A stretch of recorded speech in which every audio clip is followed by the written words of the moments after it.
Hi everyone, and welcome to Facerollin. It is December 2nd, 2014, and we are going to talk about the games that we've been playing recently.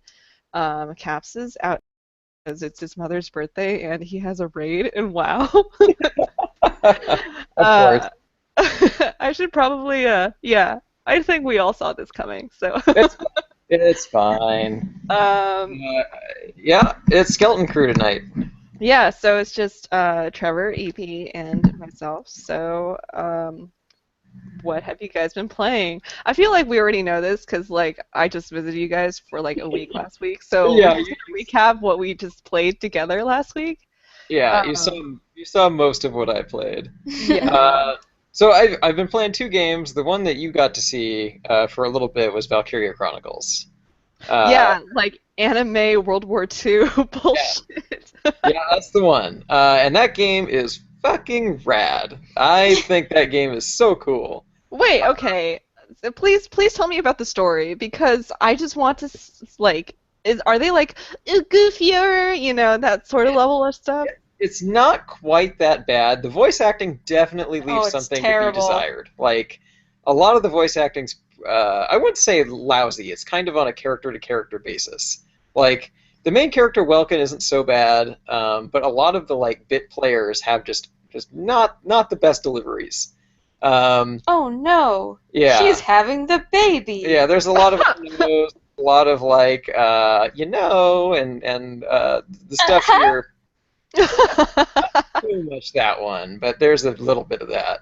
Um, Enough to be annoying. yeah, but I mean, I think the story is actually pretty serviceable. Like, it's I wouldn't describe it as like amazing. I'm only like four chapters in now, so the story it seems like it's going to be a pretty long game. Like, judging from the story setup, it looks like we're still just at the beginning of the conflict. So I'm probably still in it for the long haul. But nothing in the story so far has really like frustrated me. Like everyone has acted in a way that feels believable. They've all been drawn into the conflict in a way that's believable. The only time in the story so far that I have kind of like raised an eyebrow is when you first join the military, you're immediately made like a squad commander, which I'm Because pretty sure is not how it works when you enlist. I'm pretty sure when you enlist in the military, they don't look at you and say, "You look like commander material." I'm pretty sure you have to work your way up there. Maybe it's like in Roman times when all you have to do is have a certain amount of equipment. I mean, you do have a tank, Yeah, I right? mean, you do show up with a tank, so I guess there's that. So they're probably like, "Oh Um, yeah, no, you're equipped." but the thing that's great about that game is how like just a lot of the difficulty is very organic. Like it's all you create kind of the problems that you yourself need to solve. Like if you get really cocky and you don't like scout ahead properly and you send a soldier out and suddenly there's like four guys around him and he goes down, you've got like three turns to get to him before he's dead. He's like gone for good. uh-huh. Oh yeah, there's permadeath in this game also. So like if three turns go by and someone has not been like recovered, then you're dead. So Uh, wait, what is Valkyria Chronicles for those who haven't played it? Is it okay, like a okay, go ahead. the easiest way to describe Valkyria Chronicles would be like XCOM is probably the easiest way to like the easiest frame of reference. So um, in XCOM, right, you have like a squad of soldiers, and the game is turn-based. And when a soldier's turn comes up, you issue him like a move and an action. So Valkyria Chronicles is similar, except that when a soldier's turn comes up, you actually control the soldier yourself on like a one-for-one basis. So like you have control of him like you're playing a third-person shooter. You move him around. You can take cover behind certain objects. You aim down the sights, and like where you aim on an enemy is actually extremely important. So like you can actually aim for the head and then maybe down him in like two shots, or you can aim for the body and try to like unload the magazine. But after you perform the action, then that soldier's turn is up and you move on to the next one. Oh wow. Um, so you can actually use your turn, like you basically have points every turn, and if you want to, you can use your points on the same soldier multiple times, but each time you do it, they get less time to act. Mm. So I mean that could be helpful sometimes. Like if you have a soldier who's overextended, you can have that soldier move like three times to try and get him to retreat. But each time you do it, you're going to be getting less and less out of that soldier. Um, so it really kind of behooves you to have a team that is like very that works well together, and make them like move as a squad one at a time to get the most out of your army. Hmm. And the game is like it's surprisingly difficult. Like there's a series of challenge maps you can do to like accrue extra experience and stuff. And I have yet to beat one of those challenge maps. Like Oh, wow. they're extremely hard. Um, there's two different kinds. There's skirmishes, and skirmishes are like the regular types of missions. And the skirmishes don't contribute to the story at all. They're just there for you if you want to like grind out more experience or like help level up your troops and stuff like that. The challenge maps are a little different. The challenge maps will have like a silly little like story intro. Maybe they have a silly exit too. I don't know. I haven't beaten one, so I can't tell you. But like the first challenge map I tried, it was like, hey, you need to use scouts for this mission. And so I use a scout, and I walk into the forest, and like it's basically it's a corridor in like a mountainside, and there's a bunch of different paths. And there's a ton of enemy soldiers hiding in those paths. Oh, wow. And I could not, like, I can kill some of them, but I just cannot take out all of them. So I may come back to that. I imagine part of the reason I might be having trouble is because those challenge maps might be designed for later in the game. Oh, like higher level characters and stuff? Exactly. So, like, the way that Valkyria Chronicles leveling system works is you have a bunch of different units in your squad. So you can have, like, a scout. You can have like an anti-tank guy. You can have an engineer. And when you level up a unit, you're actually leveling up all units of that type. So when a scout levels up, all of the scouts level up. Oh, nice. Yeah, and that's kind of helpful because since there's permadeath, if you lose a unit in a mission and you're like near the end of the mission, you can either restart the mission to try and like keep that soldier alive. And do the whole thing over, or you can just move on and accept that he died. And it doesn't screw you over totally, because you can go and recruit a new scout, and that scout will be at the same level as that guy. He just won't have the same like personality qualities as that one did. Oh, So you might still end up with a worse soldier, but you at least will have a soldier that is a comparable level. how often do you get new people in that game? You get them pretty often. You have a place you can go to look for new enlistees. All of the characters so far I've seen are unique. Like I have yet to see a soldier repeat, Okay. which I think is really impressive because like a lot of these soldiers are bit players. All of them can die permanently, but they all have like just enough personality to kind of make you care about them. Not enough. Like there's not a lot of depth to them because since they're little bit players, they never have like a main role in the story. But when you when you activate a character's turn, they'll say something. When they succeed at doing something like capturing a camp or killing his unit, they'll have like a little celebration thing. And so you can have favorites among your squad, even among like the little guys, which I think is kind of neat. Oh, that's cool. And so you're allowed to have 20 people in your squad at any time. Usually you can only take about 7 to 9 with you on any given mission, though. And so if at any point you are out of squad members, you can go to this place where you can recruit new people, but you can only recruit as many people as there are there. So like you have a max of 20. There's probably about 30 or so that of enlistees that are still like in the pool that I could take from if I needed to. Oh, wow. So you can pretty much like Kleenex your people, like. You can. I mean, you'll eventually run into trouble. Like if you lose a lot of your units, like the only people there are certain people that if they die, it's game over. Welkin is one. He's like the main character. Alicia is the other because she's another like plot critical character. If those people die, then you have to do the game over or do the mission over. Oh, wow. But I mean, it's as a result, like I still risk using them because the 3 turns thing is not a hard thing to achieve. Like if Alicia or Welkin go down, you can still get them out of the battlefield. If you bring a soldier there, they can be retreated. You can't bring them in for the rest of that fight, but then you don't get a game over and you can still finish the mission. Oh, okay, cool. So it's not like in StarCraft where it's like, oh my God, Kerrigan died. Oh no, the whole mission is over. Take no, it's not like that.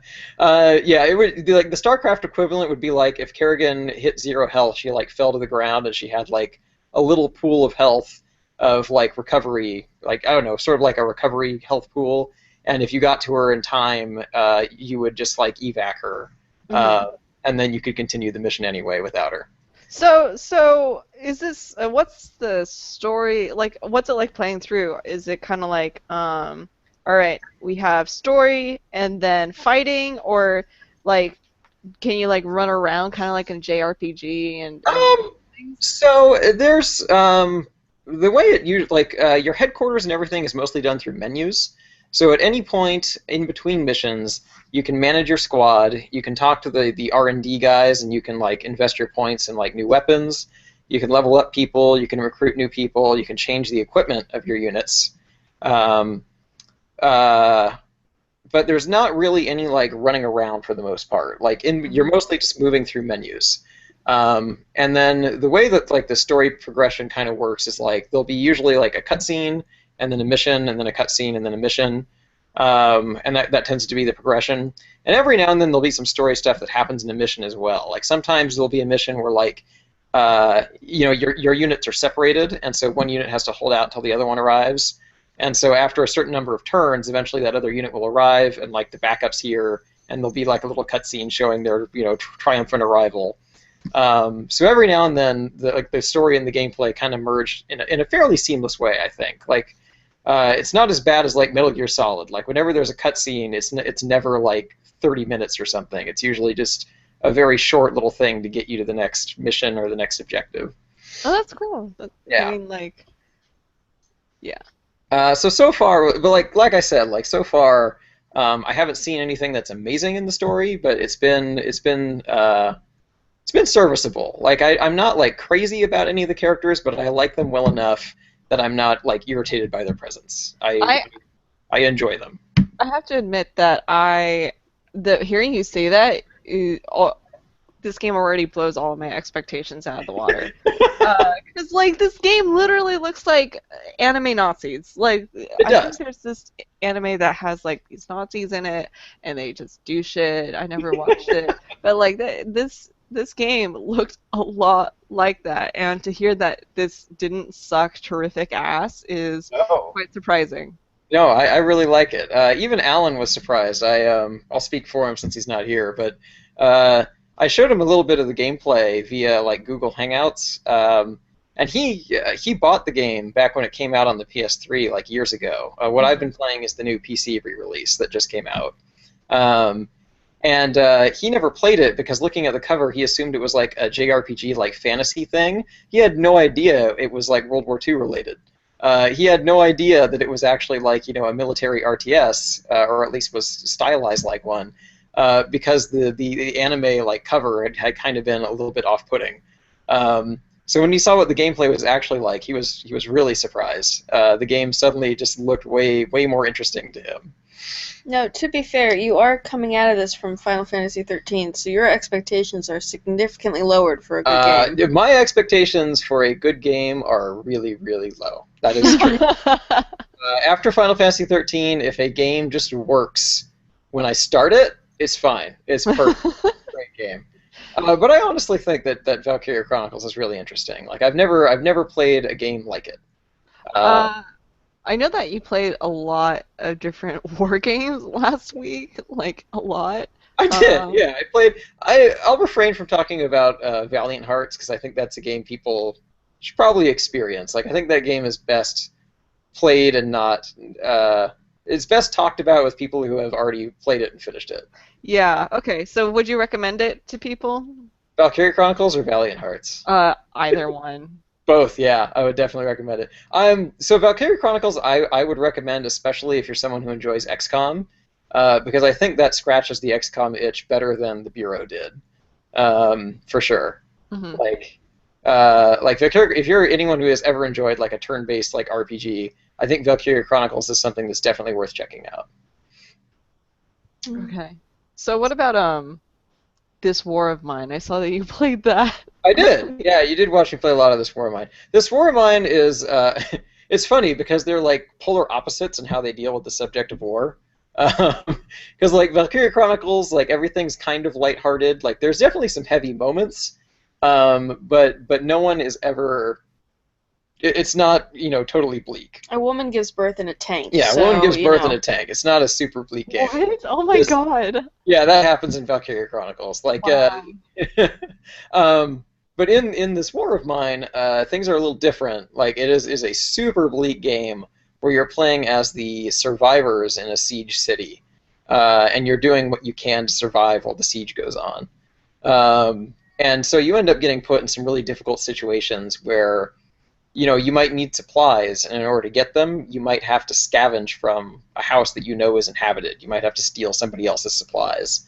And it's a very ruthless game. Everyone ended up dying around day 25 for me. I don't know if anyone else is. I'm sure people have made it farther than that because I've seen stuff after dying. I looked up how to survive because I had a hard time with that game. But What's the secret? What's the secret of surviving? I still don't know. I have no idea.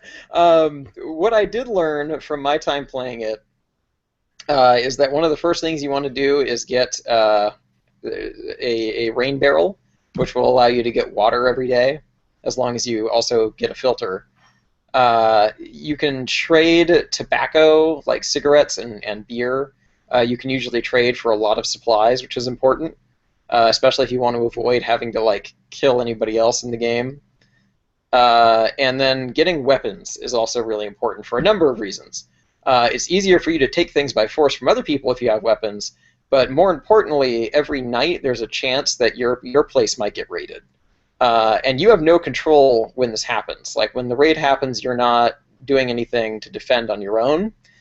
Instead, the player spends the night playing as whoever they sent out scavenging, and when they get back, they find out if the survivors managed to fight off the raid.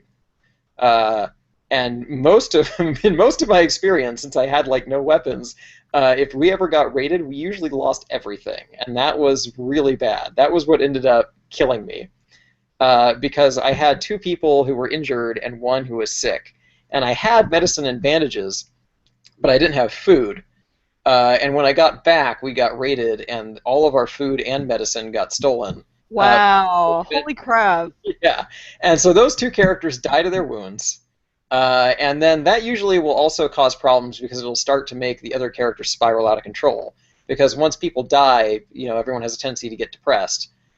Some people can find comfort in a book, so if you have a book around, sometimes that'll keep them from doing anything drastic.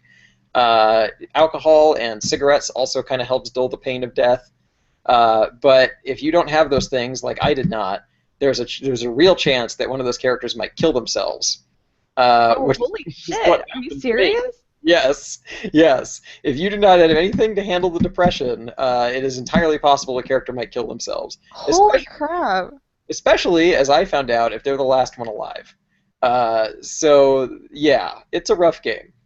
Wow. And also, it's a game that really emphasizes, not having any open conflict. Because when conflict breaks out, usually it's over in an instant. Whoever has the gun wins. That's it. I lost my first character because there was a woman being harassed by a soldier, and I tried to have him run in and help her. And so she successfully got away, but then as soon as the soldier opened fire on him, he died instantly. Oh wow! That was it. He was gone. So it's a very ruthless game, and it's a game that is. It's kind of this weird mix of easy to play, but then hard to play at the same time. All the mechanics are really easy because it's just you're supposed Easy to play, easy to die. Yeah, well, I mean hard to play because what you're doing is really tough, and the subject matter is very heavy. But it's easy to play in the sense that what you're really doing is clicking buttons, and you're at no point are you controlling anyone with WASD keys. You're not aiming or anything like that. You're mostly just making choices by clicking little icons on the screen. If someone's injured, you click the bandage icon, and then they'll go and fix themselves up, stuff like that. Wow. So that actually, I really want to play this now. It sounds really horrible, but really fun. It's actually a surprisingly fun game. And you kind of get rewarded a little bit for keeping people alive. As you successfully keep people alive on certain days, every day, you can look in their little diary and find out what they're thinking. And most of the time, what they're thinking about is usually just other people. It'll be hey, Marco looks sick, we should find medicine for him. Or we're going to need food soon because the winter's coming and we're going to freeze to death. and we need to make sure we have like a stockpile because it's going to be hard to find food in winter or something like that. But every now and then, on certain days, the characters will write down a little like bio entry about who they are and what happened to them, how they ended up here, and they'll have little goals. And at the end of the game, you'll find out what happened to them, and if you manage to keep them all alive, they might actually succeed in like finding their family again, or you might at least get a happy ending. Oh, holy crap! And the thing that really sucks, as I found out, is if everybody dies, you still get that screen so that it can tell you how miserable all their family members are because they died in your care. Wow! Wow! What the fuck, game? It was super fucked up. Wow, that's so and like sad. And it'll say things like, Marco's friend never found out anything about him because his body was thrown in an unmarked grave or something like that. Holy shit! So yeah. Oh my god, that's awful. What? So how long do you have to last? So what I saw online was 45 days seems to be the point where the siege ends. So if you can make it 45 days, you're good. The tough part, though, is that the last, 2 weeks of the game are all in winter. And when it's winter, you need to collect water by, getting snow outside. It's easier for everyone to get sick and die. So those last 2 weeks are, the hard part of the game. Really, the beginning of the game is really just you preparing for winter. And I did not know that going into it. But that's what you need to be doing. You need to be getting ready. You need to be getting, furnaces out. You need to be getting wood. You need to be getting medicine and stuff, because when winter comes, it becomes harder to find everything, and it gets colder, so your people have a harder time recovering from being sick. Wow. Which is kind of what ended up doing me in. The amount of time I spent looking for medicine instead of food became a huge problem. So wait, did you make it to winter? I made it to winter, but I didn't make it past winter. I made it probably 4 days into winter before everyone died. Oh wow. Yeah. That's rough. But yeah, weapons. Weapons are much more important than I thought. So I heard that you played Sonic and the Black Knight. Yeah, I did. on a much more horrible note. Yeah, that's a game. No. I paid Is money. it really a game? I paid money for that. Are you proud? I am. If anyone wants to see it, I uploaded an hour-long video or so to our the Tilting It Pixels channel that Alan and I have, and that is a game. No. It's a game. It's definitely a game. No. I looked. It's It said a bad game. dream. It's a bad dream that you take upon yourself. Sonic and the Black Knight is the perfect way to destroy Sonic and the King Arthur legends at the same time. Wait, it's in King Arthur too? Oh yeah! Oh yeah! Wow! The game. Oh no! The game opens with Merlina, the gender-bent version of Merlin, summoning Sonic to the world of Avalon. You don't know his gender bent. Merlin could have been a woman. You're right. Maybe Merlin was a woman. I'm sorry. I'm just saying, you don't have to add A at the end game. You could just say Merlin. Merlin is a pretty unisex name. Okay, but it's not Merlin, it's Merlina. She makes that very clear. I'm talking to the game, not you. Oh, okay. You didn't name her. Okay. Just saying, you could have said Merlin be a woman. Well, okay, she summons Sonic to her world to help defend it. And Sonic's friends are there, and they're all the Knights of the Round Table, and King Arthur's evil, and Knuckles got to be Gawain, and Shadow gets to be Lancelot. Wow. It's first 5 minutes, just everything's ruined. Wow. I just want you to know that I'm looking at Merlina right now in Google Images, and let me tell you, there's some Merlina and Sonic going on. No. Yeah. Wait, isn't that the whole crux of the game? At the end they fall in love or something? No, that better not happen. I'm pretty sure that happened. They already made that mistake in 2006 when they rebooted Sonic for the new consoles. And Sonic's been rebooted many times. It never works. So Sonic and the Black Knight, I will say, is a better game than Sonic Boom. It's not saying much. What is Sonic Boom? Sonic Boom is the newest Sonic game that came out that is completely and totally broken. Why is it broken then? Well, because they didn't finish it. When Wait, you, what? yeah, Why? when you don't finish games, there's problems. Wait, like in what way is it broken? Is it just really buggy or? So it's extremely buggy. I think it'd be hard for me to encapsulate what the internet has discovered about this game, but the Game Grumps guys have been doing a pretty good job of like showing off some of the problems.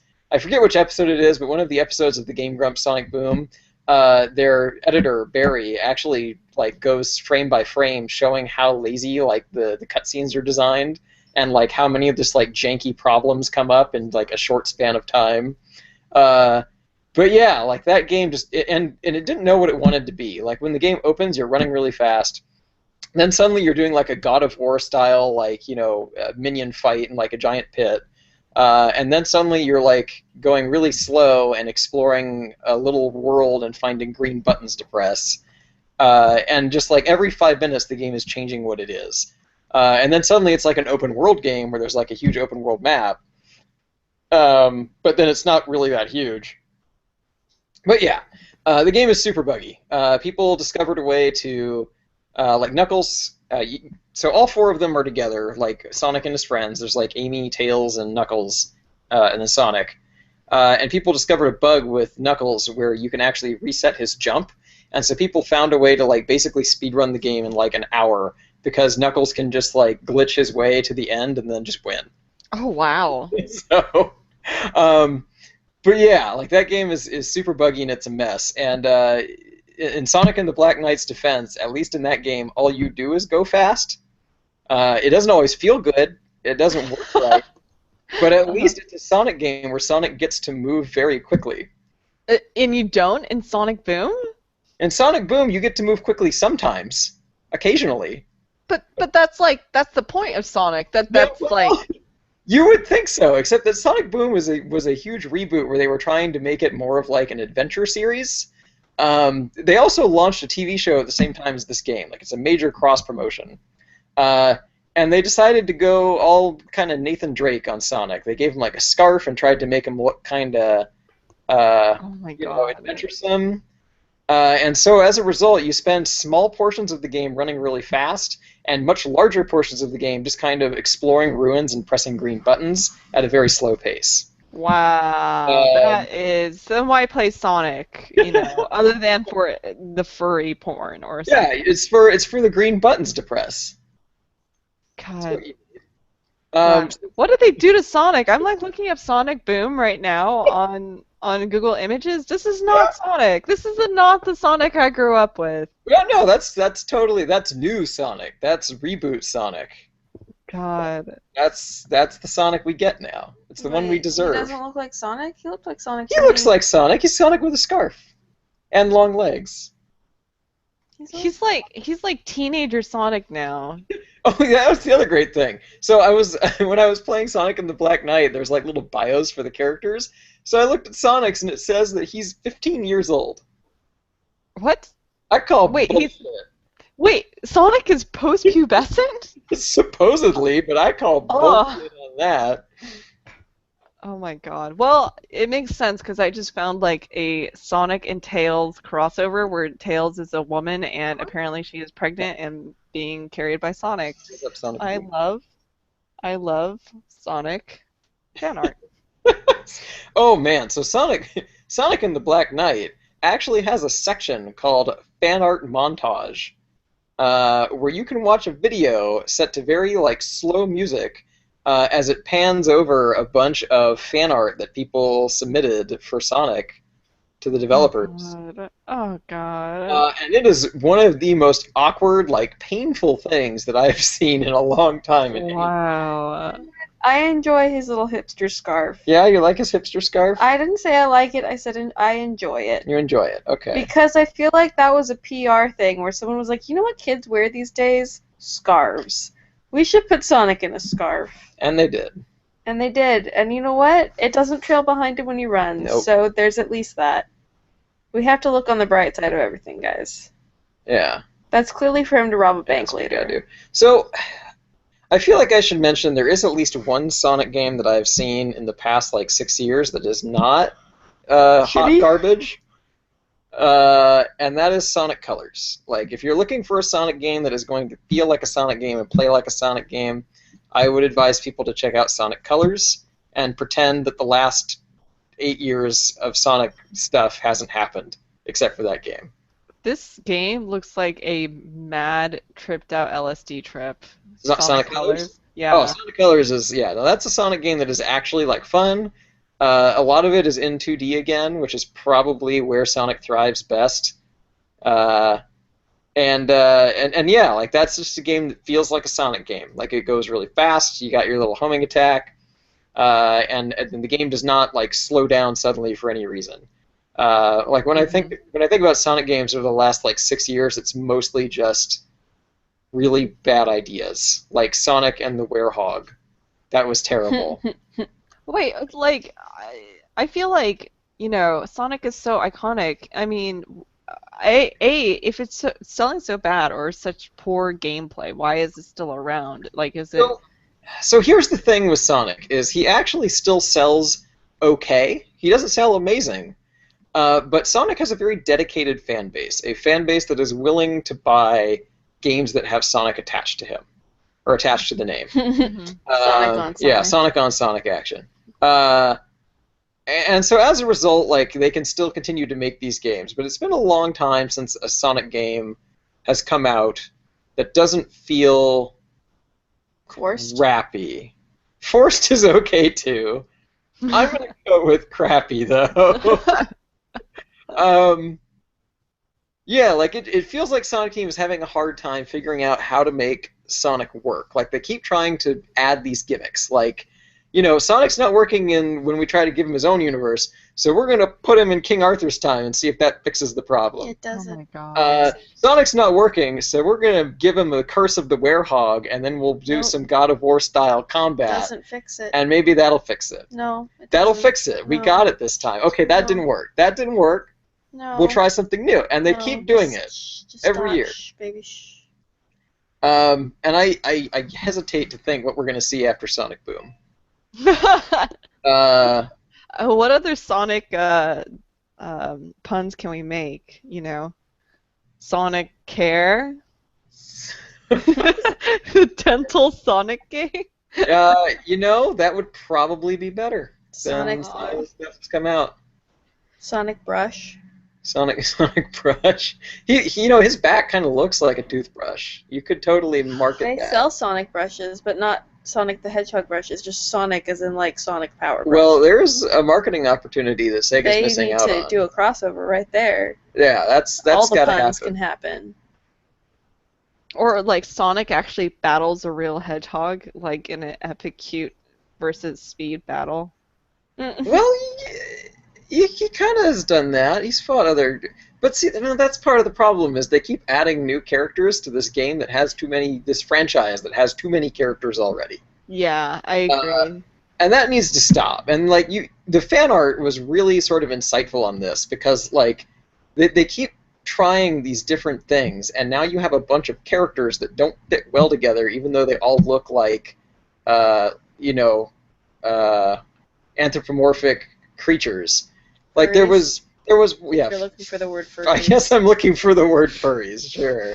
But like there was one particular fan art that really stood out when I was playing the game, where there's like a ring and all the characters are in the ring. And that would be great, except when you put them all next to each other, they look wrong. Like Sonic is standing in the middle, and then Shadow's on the side, and Shadow is straight up holding a Glock because he uses guns. Wait, what? Yeah, no, Shadow uses guns. There was a game called Shadow the Hedgehog, which was real bad, where Shadow went around shooting people with like machine guns and like handguns and stuff. And so it just looks really incongruous. Like you have like this cutesy like montage of characters, and then there's this dude running around with a full-on like Glock, like a Glock. Stone cold motherfucker. Oh my God. And yeah, like I just feel like the more they try to fix Sonic, the more they break him beyond repair. I don't know if they're trying to fix him. I think they're just trying to add him into all the genres that are popular. It's like I guess, when you put Disney at the end of things, right? Yeah. That's what they're doing to Sonic. They're just not putting the the care and the money behind it to make it good. So They're just going full profit mode. I guess that makes sense because Sonic was definitely created as a marketing tool in the first place. Yeah, he's just a marketing tool for It's Oh, like- really? Well, yeah, because back when the Sega Genesis came out, the NES was already on the market, and so Sonic exists because Sega wanted to come up with a mascot that was going to emphasize the idea that the Sega Genesis was more powerful because it had more bits, and it could display more colors, and it had better hardware. And so they came up with the idea of Sonic, who was like this, in-your-face, really fast hedgehog with attitude. I think originally he was going to be a mouse. I think that was part of the design. Yeah, but hedgehogs are cooler. And then at some point they came up with Hedgehog, and yeah, so that's kind of where Sonic came from, was the idea of coming up with this like marketing, tool of like a thing that's really fast, and he runs circles around the competition, and I think it really worked back then, but I'm not sure that Sonic's aged well. No, he is not. No. Like that whole like edgy, like in your face attitude is kind of like a bygone thing, and they keep trying to keep it around. And it's especially noticeable in Sonic and the Black Knight because they try to make him sound like edgy and like, a rebel, but he just ends up sounding like an asshole like the entire game. Like someone will be like, and then King Arthur turned evil and he destroyed the kingdom, and Sonic's like, oh, this will be cool. It'll be like fighting in a haunted castle. What the fuck? And it's just like, Sonic, this woman just told you that her entire kingdom has been set on fire and her friends are dead. Maybe show a little sympathy. Wow. But he doesn't do that because he's edgy and he's in your face. Fourth wall breaking and he understands he's in a game. I guess. I don't know. I think Sonic is not made for our age group anymore. I think That's probably true. I think it's made for a much younger age group that thinks that things like that are cool. It's like you don't want to give your 7-year-old God of War, Yeah. but you could give him Sonic, and there's things that are like God of War in it. You don't want to give your kid, I don't know. Yeah, It's like it's the sort of crossovers. you could be right because I mean they tried going mature with Shadow the Hedgehog and giving him guns, and that didn't work out. So maybe they at least learned their lesson from that. I think especially with the kids show that's coming out, they have decided to continue simply recruiting the younger audiences. And I think the reason that he gets so much flack is because the original younger audiences have grown up and they're not catering to those people. They don't need to make a good game. The 7-year-olds are buying it. Mm-hmm. What games did you play when you were 7? Probably not the best ones. Well, when I was 7, games were still kind of a budding market. That's true. They're like, it's very different now. Okay, but think about board games. What, board games? Yeah. Okay. Because I played some real shitty board games when I was a kid. There are a lot of shitty board games for kids. I played a game where I raced snails. Yeah. I loved that game. I had a board game where there was a vulture, and he was on like a little like tower, and you had to put batteries in the tower, and then the vulture would spin, and every now and then the vulture would descend and pick up one of your pieces and put it back at the start. Yeah. That was an awesome game. That does sound awesome. I was trying to What the fuck? what game is that? But- We need to play it. Buy it. Yeah, it's a great. I gotta find it. You I gotta played it. relive that. I played That's it with nostalgia. Kyle. I have to ask him if he remembers it. But that's not a great game mechanic. Like That's true. at any point, this bird could totally just fuck you up. It's like Mario Party. Yeah, it's exactly like Mario Party. So that's what I'm saying. It's like, as a kid, you don't need the same level of entertainment as an adult does. I guess You so. can stare at the sky for several hours and be perfectly content. So if they're trying to aim for, like, parents who used to play Sonic to buy Sonic games for their children, I think they're hitting that market pretty square. Maybe. Except for the one where Sonic falls in love with a human, because I think that's just creepy. Yeah, that was the 2006 That was the wrong game. direction. The wrong direction. Speaking of shitty games, Yeah. did you finish Final Fantasy 13? I finished Final Fantasy 13. It is done. It is over. I highly reject the idea that game opens up near the end. That a lot of people told me that's bullshit. That game is a hallway from beginning to end. It is the hallway, the grand hallway. Do not leave the hallway. You are not allowed to leave the hallway. It's safe in the hallway. People like to say that there's a spot in the game where you get to Grand Pulse and the game opens up because there's a bunch of side quests in this big open field. But the thing is, the only thing to do in that big open field is the side quests, and there's only one exit out of that giant field, which leads right back to the hallway. So it doesn't really open up. It just gives you the illusion that it's opened up for about an hour to 10 hours. It takes a coffee break. I guess it doesn't even really take a coffee break. It just hides for a little bit because it's still there. It's just not apparent that it's there yet until you move forward. So, go ahead. Oh, it was bad. The whole game was bad from beginning to end. I don't know why I beat it. I do. You do? Yeah. Why? Because you hate not finishing things. I do hate not finishing things. It would eat at you, even though you hate it. Oh, it would drive me crazy. Yeah. So now it's done, and you can forget about it. Yeah, that game's bad. When will you be starting Lightning Returns? Oh, no. I have a ways to go to Lightning Returns. I have to finish 13-2 first, because they made 3 games in this goddamn franchise. My God. So Lightning Returns is going to wait.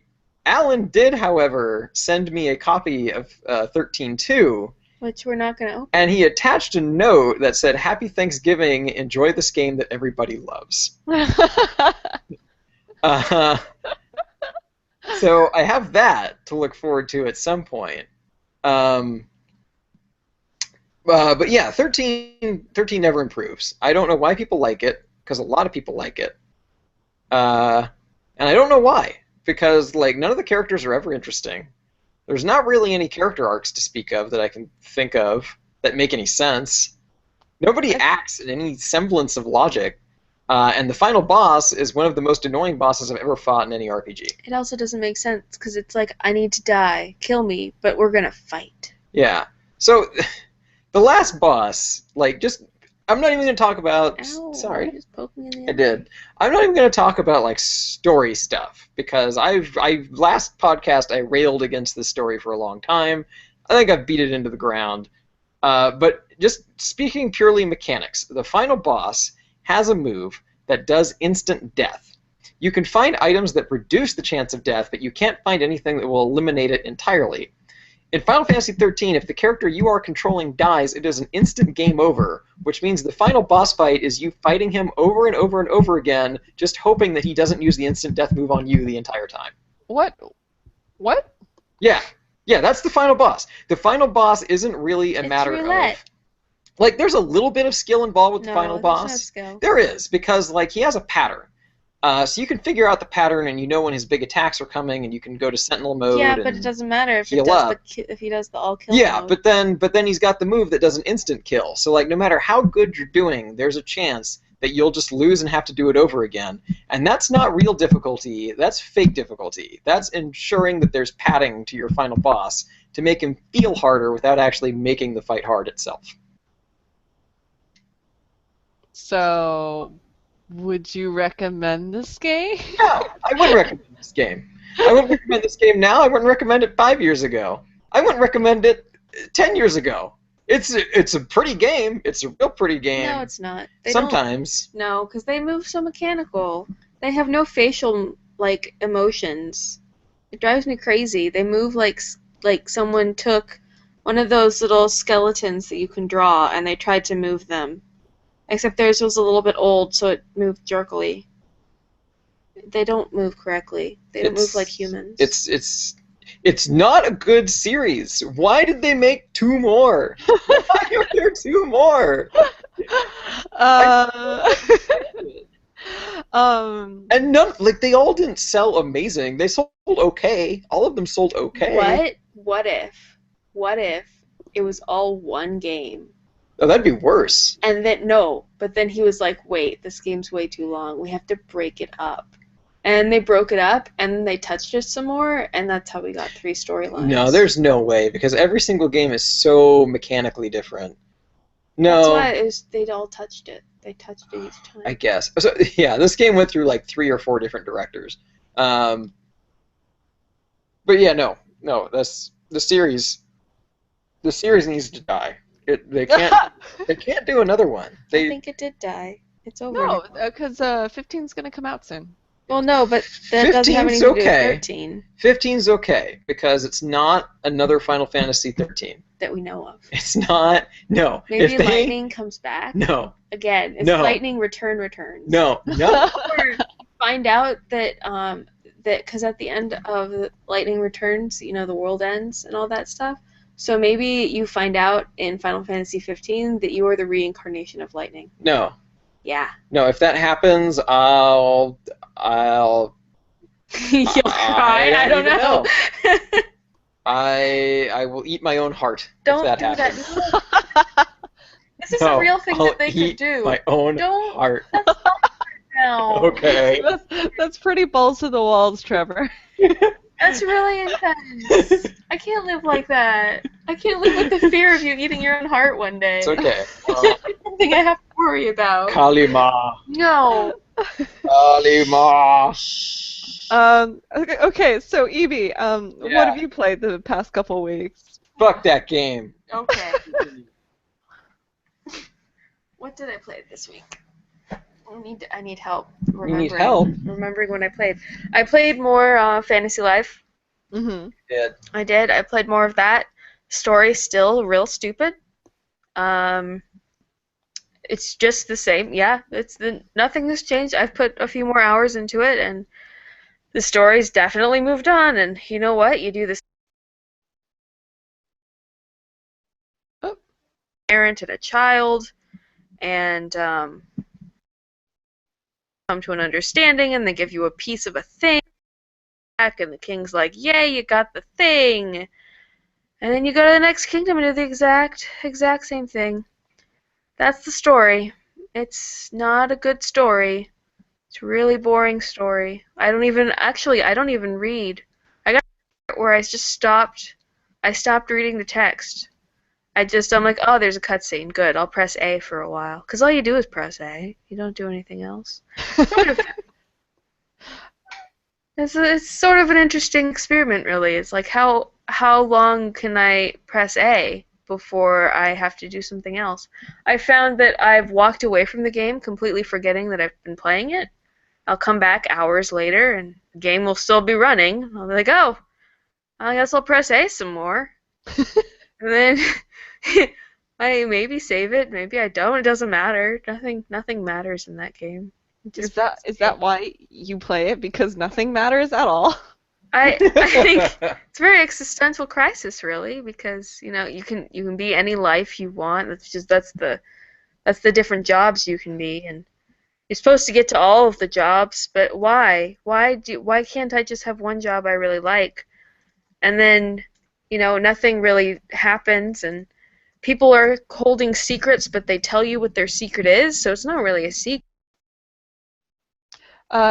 Hey guys, I'm gonna stop you guys because your mic keeps cutting out in and out.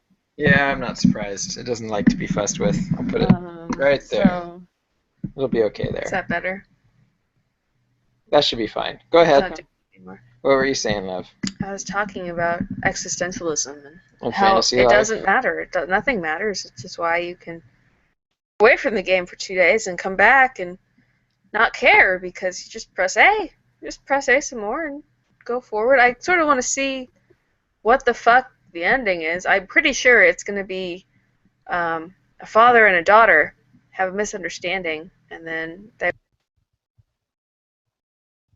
done in every kingdom. Yep, it's cutting out. It's because of the existentialism, I know. what if the ending of the game was like a secret, like eventually out from the ashes of fire comes the A button. All behold the A. You know what? If they suddenly address the fact that all I do is press A, I would start liking the game. I think that's what would happen.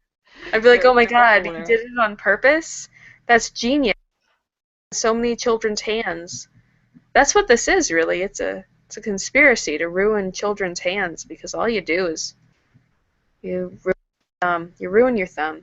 So that I played that, and then I stopped playing that and got a Steam box. Oh yeah, how do you like your Steam Alienware Alpha?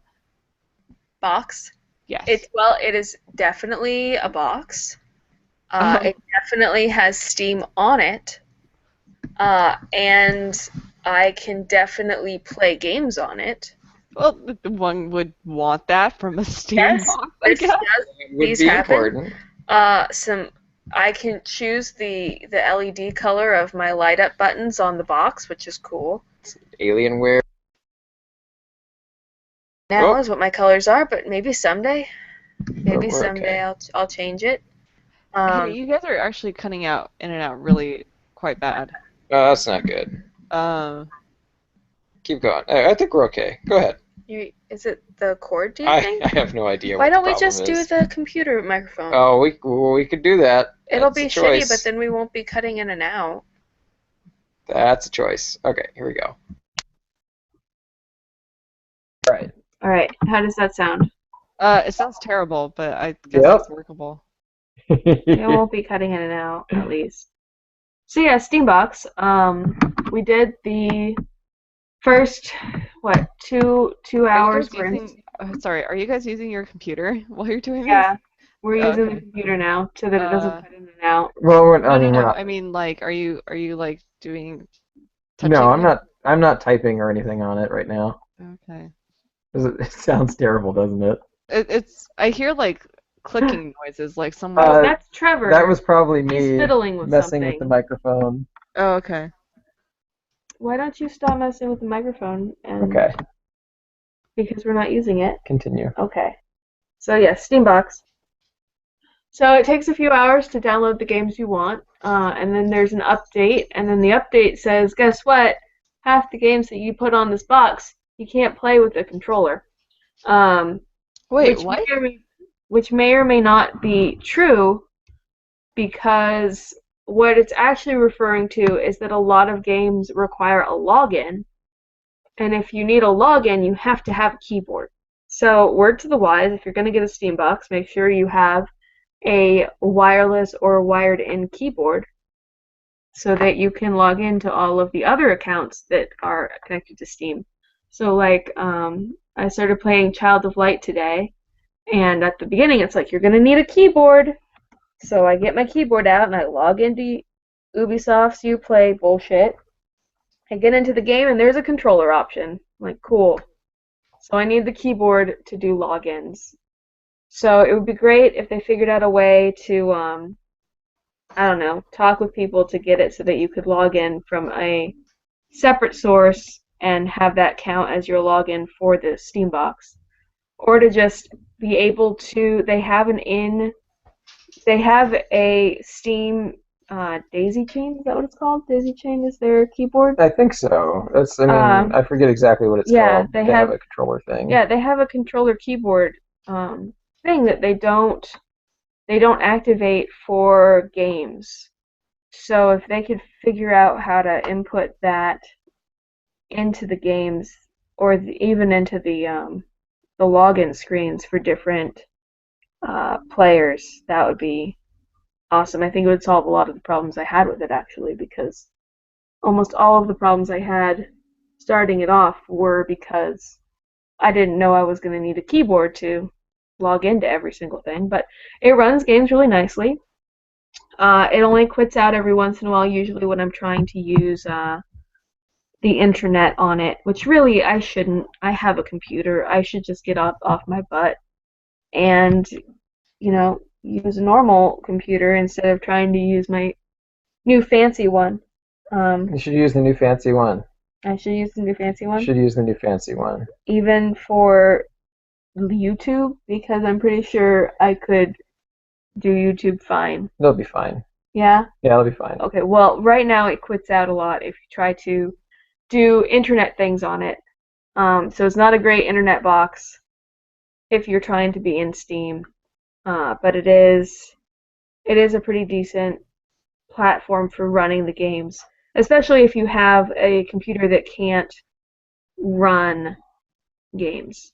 Another cool feature that they have is that you can stream the game from the Steam box to another computer. So if you don't have a wireless keyboard, but you want to play your games that require keyboards, but you can't play it on your computer because your computer runs too slow or, it's too old, you can stream it to your computer to play the game, and it'll run off the Steam box, which is cool. But I don't do that part. I just, use normal Steam box. So yeah, and play Child of Light. So I guess based on your experience with it so far, would you recommend it then? I think it depends on what your situation is in life. If you have a perfectly good computer that you can play your Steam games on, there really isn't a reason for you to buy a Steam box.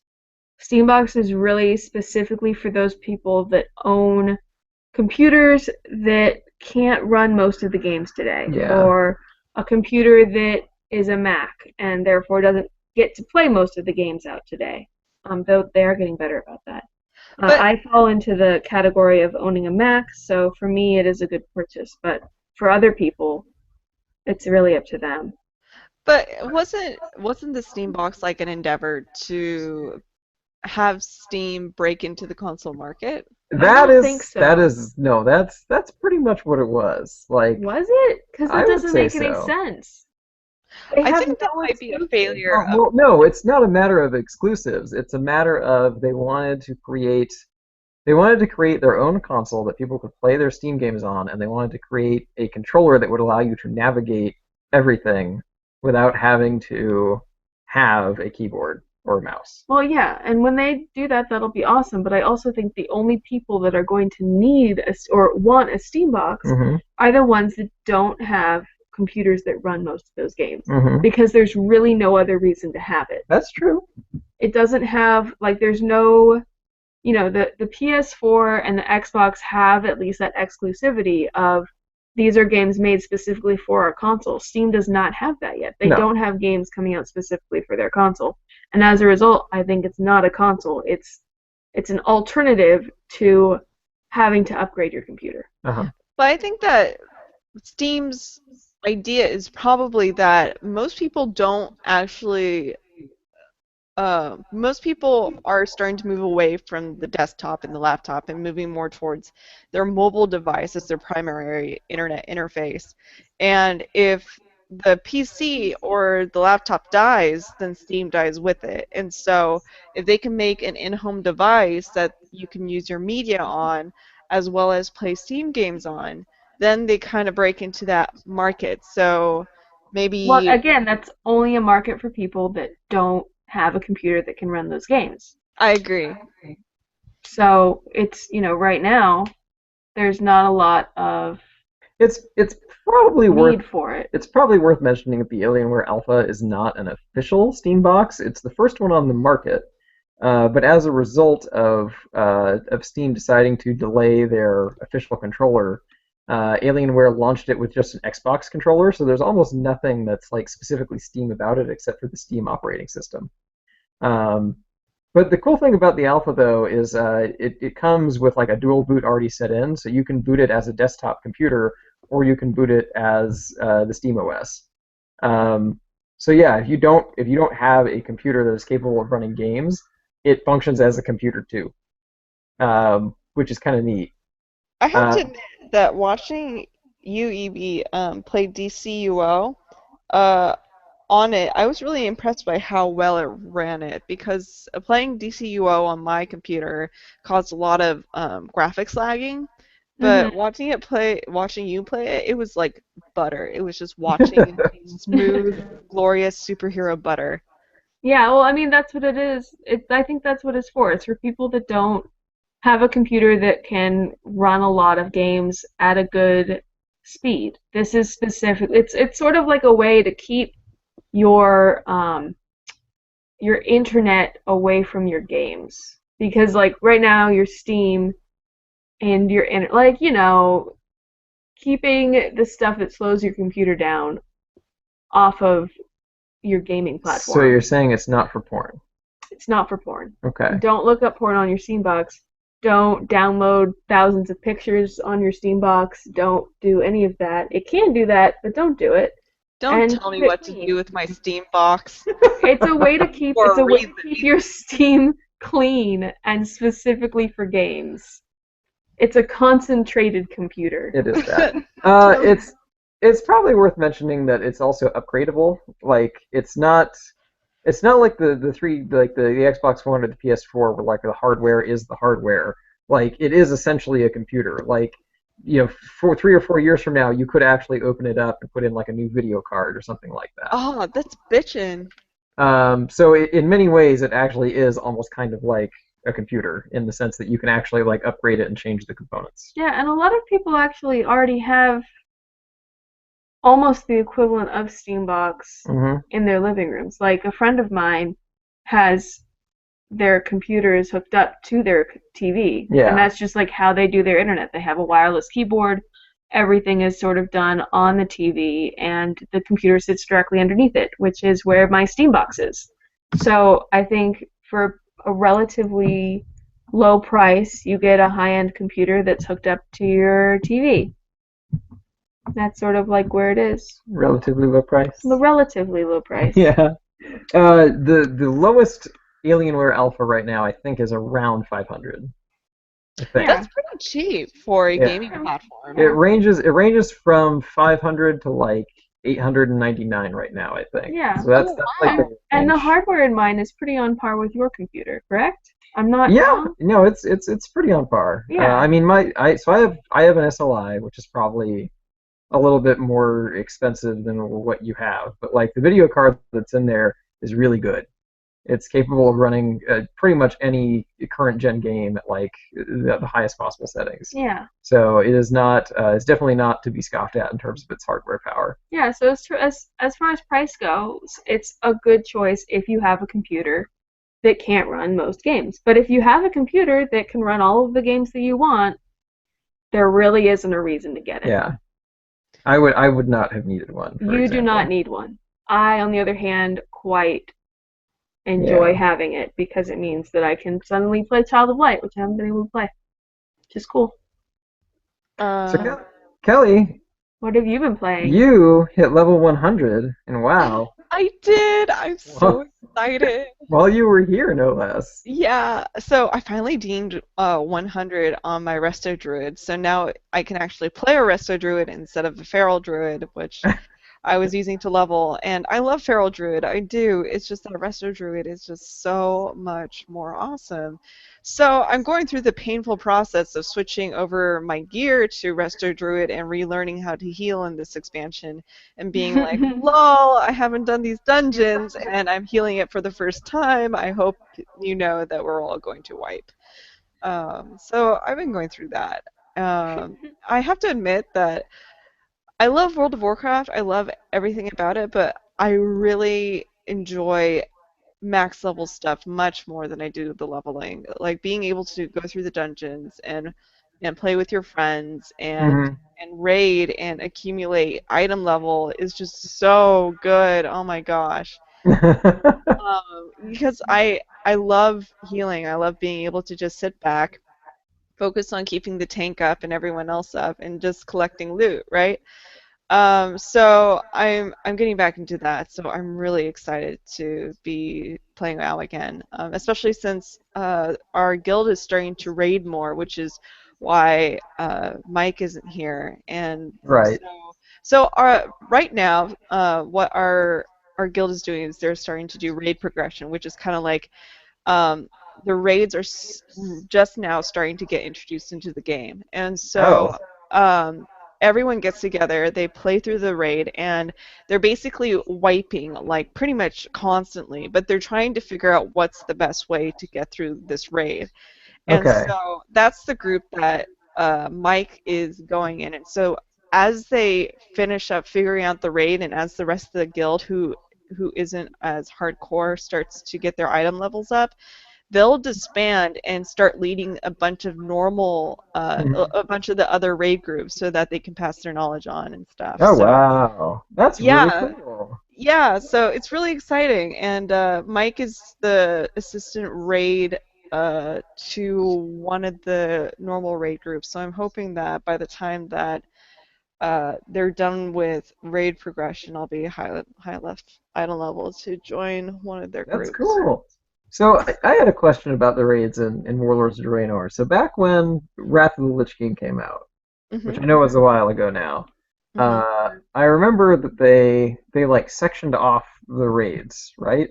Like I seem to remember that like the actual Lich King raid was actually like a multi-part raid, right? Is that Uh, correct?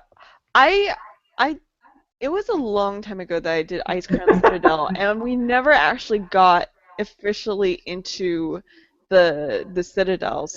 Okay. So from what I remember of Ice Crown Citadel, I think what it was it's just one long raid, right? But there are different parts of it. Like there's outside of the Citadel, then you're going in, and then you're going up to the Lich King, and that's kind of like how raids were in Pandaria. Like for example, Siege of Orgrimmar.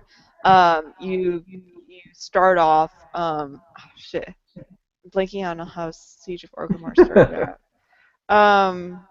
But basically, you're making your way into Orgrimmar. That's the idea of the Siege of Orgrimmar. And Right. so, uh, for Raid Finder, for the looking for group thing in Pandaria, you could queue up for different wings of the raid.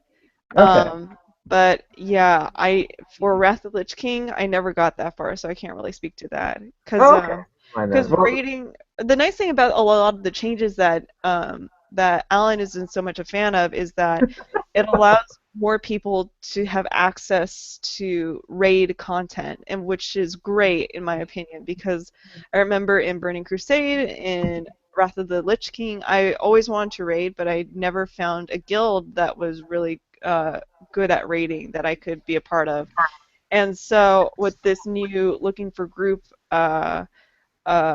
mechanisms where you can just queue up for a raid and it's a lower difficulty raid with not as great items, but you still get to raid.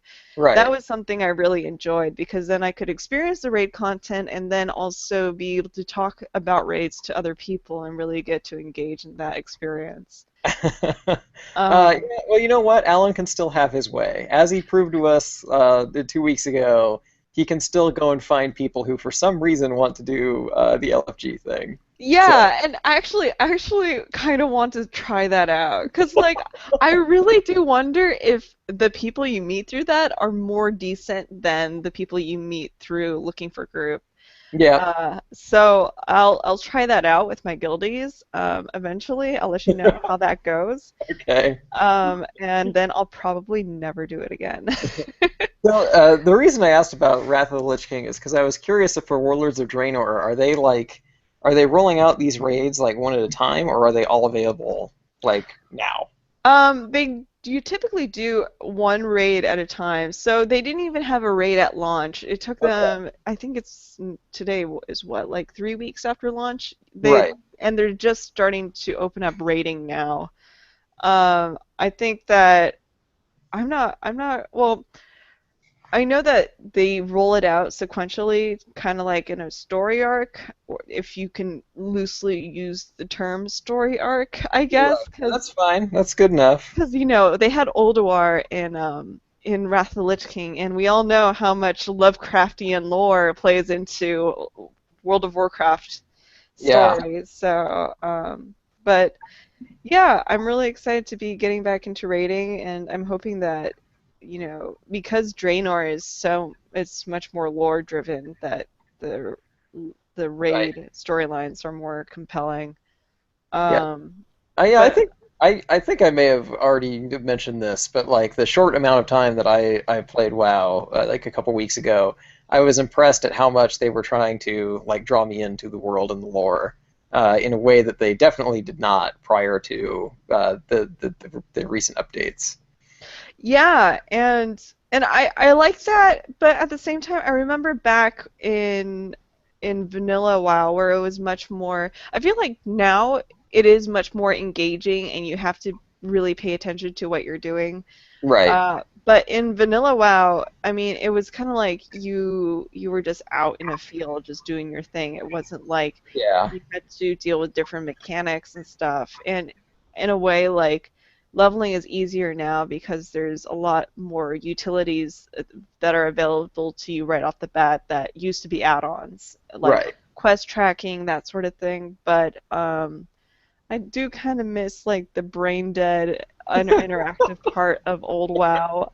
What is wrong with me? Like that I shouldn't, but I kind of do. I do kind of miss That's okay. WoW. You and Alan might be together on that one. I remember. Okay, so you know that video game store that we went to over there, and I found Oh that yeah. Vanilla WoW official strategy guide. Oh yeah. That was so nostalgic. I took a look at the Druid ability list. It was so short. Oh my god, they have so many more abilities now. I understand why they kind of culled the spell book, but Yeah. yeah, don't That ever buy the WoW strategy guides. They are so useless. yeah, strategy guides in general are a thing that I am sure is falling to the wayside since the internet exists now. Uh, Seriously. uh, But besides WoW, I also played Papers, Please, for the yeah, first time. papers, please. Um, How was that? it Glorious was Estonia. Yes. good. So Papers, Please is pretty much you play as this border crossing guy, and you stand at the immigration at the border, and you have to approve or decline people coming into the country of Aristoroka. And you're kind of put into a situation where the bureaucracy of like the rules of whether or not you can let this person into your country or not start to pile up more and more and more because of like certain political events that happen in the game. And you're given so much opportunity to either like side with the rebels or be one of the party or let your family die because you're not making enough money Yep. or become corrupt that it's incredibly enjoyable. I only played a couple hours of it, but what I did play was extremely stressful but very entertaining. Yeah, no, those days are really stressful. It's wonderful because based on your description, I know how far you've gotten in the game. Yeah, so I was gonna ask if you have finished your first playthrough yet, but I'm No, guessing. I haven't. But So, I can talk to you. Don't spoil it though. I don't want to. I don't want to have it spoiled. I won't say anything. There are many ways that the story that the game could pan out, but uh, I definitely was fighting for my own survival not too long into that game because I was terrible the first couple days and didn't make very much money, and eventually all my family died of just like being cold and hungry. Dude, I once did too well, and then I got arrested for doing too well. You got arrested for doing too well? Yeah, they got suspicious of my wealth. Oh, I didn't know that was the thing that can That happen. is a thing. What? How are you? How did you make money? Good God! I'm like, my family's dead. Like, Yep. Yeah, that's how you do it. Slash and I'm- burn. I'm really good at bureaucracy? I don't know. What's the other game that I play a lot of? What, Tropico? No, the one that I played this morning. This is just moving really fast around. Oh, Super Hexagon. Yeah, Super Hexagon. It's like Super Hexagon.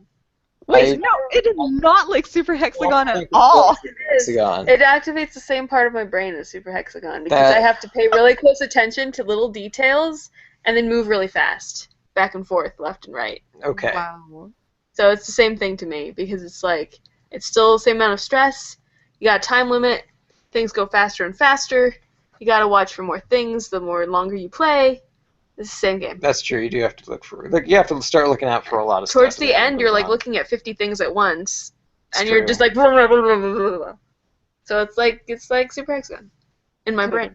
God, I'm scared now. I kind of don't want to play this game. But You'll be it's so fine. good. No, it brings it on, you know. It piles it on slowly in a way, and also quickly in a way. So the reason behind me getting Papers, Please was this weekend's Steam sale. Yeah. Holy shit! I Steam bought There you so go. many games, You bought so many games, and then you bought me so many games. and I got Evie so many games for her Got Steam you so box. many It's games. It was great. It was great. Yeah. The games I got were Cook Serve Delicious. Yeah. It's for a that. fast-paced restaurant game. I also got Gary's Mod Nice. and Mass Effect Awesome. and Papers, Please. So I feel like I've done quite well. I'm excited for when you start the Mass Effect series. Yeah, I hope that you can wait till like next year because that's probably when I'm gonna That's start fine. it. I mean, that's how long you're gonna have to wait to hear anything about 13.2, probably also. Oh no! Oh, God, no. no! I am not starting that game this year. It's not gonna happen. I need some breathing room first. Oh man, but God, this weekend's Steam sale was great. That so many good games were so cheap. Oh my God. There were a lot of solid sales this weekend, yeah. Oh my God, Assassin's Creed and Borderlands as well. I'm so. And we can probably look forward to another Steam sale as we get closer to the holidays too. Oh my God, I'm gonna be so broke. So broke. That's the way Uh, Steam operates. okay, so do we have any other games that we want to talk about before we wrap this up? I think I'm good. I think we're I'm good. good, yeah. I think All we've right. talked about enough I can talk games. Child of Light next few weeks from now, Okay, when I've actually played more of it than an hour. that's probably good. Okay, I'll take this off. All right.